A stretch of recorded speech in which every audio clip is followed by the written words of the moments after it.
After 1 month of war, Ukraine's hardest-hit cities appear apocalyptic. A bird's-eye view shows the city of Mariupol before Russia's invasion and after.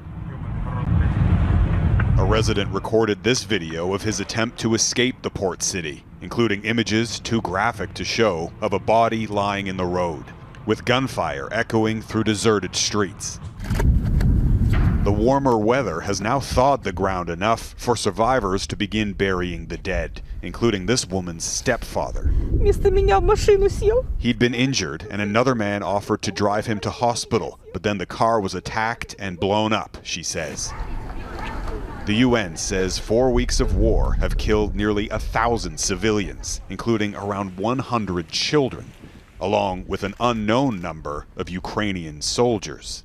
There are a lot of military cemeteries in Europe full of soldiers, including Canadians who served during the First and Second World War, but it is rare to see a military cemetery with graves so freshly dug as this one. All of these soldiers have just been buried here. They were killed in the fighting over the past month against Russia. And as you can see, their faces, their birth dates, some as young as 21 years old. It's tragic. This Canadian Ukrainian lives in Lviv and just buried her friend, 38-year-old Igor. Killed in the fighting almost a month ago, his body was just recovered and returned to his home city.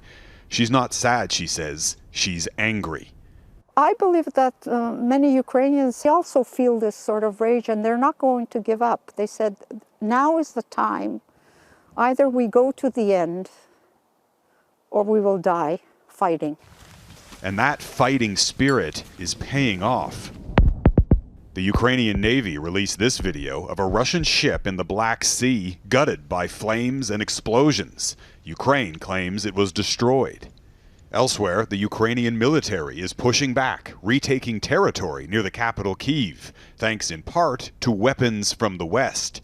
But Ukraine says that firepower is running out. The West should be delivering more. If they don't want to take part in the war, get involved, as they say, then for God's sakes, give us the weapons, give us the tools, and we'll do the rest. That growing optimism is palpable in Lviv, near the Polish border, which has so far been mostly spared the scars of war.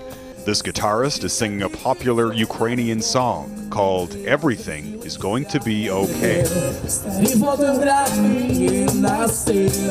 Few had expected Ukraine could withstand a Russian invasion, but after a month, it's not only standing, but standing tall. Jeff Semple, Global News, Lviv.